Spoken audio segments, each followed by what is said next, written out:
আসসালামু আলাইকুম ওরহমতুল্লাহি ওবরাকাতুহ। আলহামদুলিল্লাহি ওয়াহদা ওয়াসসালাতু ওয়াসসালামু আলা মাল্লা নাবিয়্যা বা'দা আম্মা বা'দ।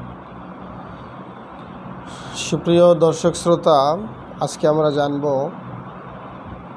রাসূল সাল্লাল্লাহু আলাইহি ওয়াসাল্লামের পরিত্যক্ত যে সম্পদ, অর্থাৎ মিরাসুন নবী সাল্লাল্লাহু আলাইহি ওয়াসাল্লাম। আয়েশা সিদ্দিকা রাদিয়াল্লাহু তাআলা আনহা তিনি বলেন, রাসূল সাল্লাল্লাহু আলাইহি ওয়াসাল্লাম স্বীয় ওফাতের পর দিনার, দিরহাম, বকরি, উট তিনি এসব কিছুই রেখে যান নাই। তিনি কোনো কিছুর ওসিয়ত করে যাননি। এ ব্যাপারে আবু হুরায়রা রাদিয়াল্লাহু তাআলা আনহু তিনিও বলেছেন যে রাসূল সাল্লাল্লাহু আলাইহি ওয়াসাল্লাম বলেন, আমার মৃত্যুর পর আমার ওয়ারিসগণ কোনো দিনারের বা কোনো দিরহামের ভাগ বন্টন করবে না, কোনো দিনার ভাগ বন্টন করবে না।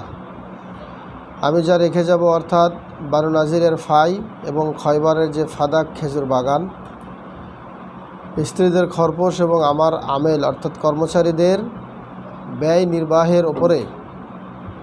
নির্বাহের পরেই তা সবই সাদাকা হয়ে যাবে।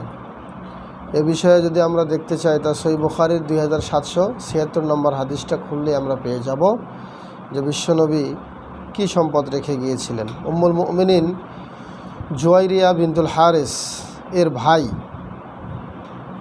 আমর ইবনুল হারিস রাদিয়াল্লাহু আনহু তিনি বলেন যে রাসূল সাল্লাল্লাহু আলাইহি ওয়াসাল্লাম তিনি মৃত্যুর সময় কোনো দিনার বা দিরহাম, দাস দাসী বা অন্য কিছুই তিনি ছেড়ে যাননি।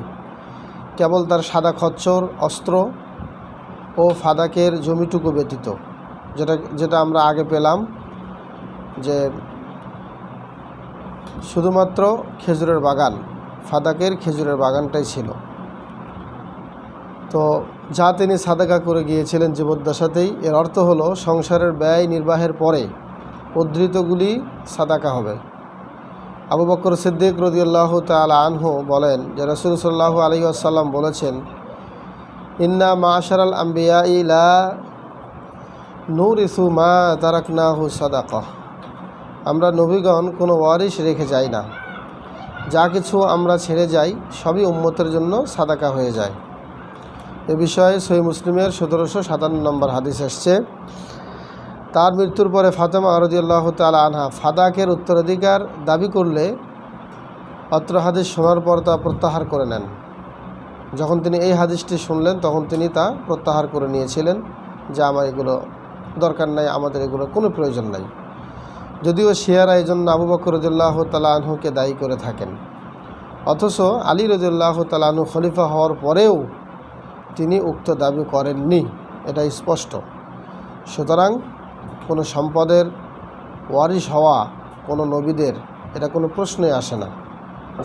নবীরা কখনোই, নবীগণ কোনো ওয়ারিশ রেখে যান না, এটা আল্লাহ নবী নিজেই বলেছেন। তো যেটুকু তিনি রেখে যান বা নবীরা যেটুকু রেখে যান তা উম্মতের জন্য সাদাকা হয়ে যায়। তো সম্মানিত উপস্থিতি, এই ছিল আজকের এই সংক্ষিপ্ত পর্বের বিশ্বনবীর পরিত্যক্ত সম্পদের বন্টন সম্পর্কে কিছু কথা। আল্লাহ পাক আমাদেরকে সঠিক বুঝ দান করুক। আল্লাহুম্মা আমিন।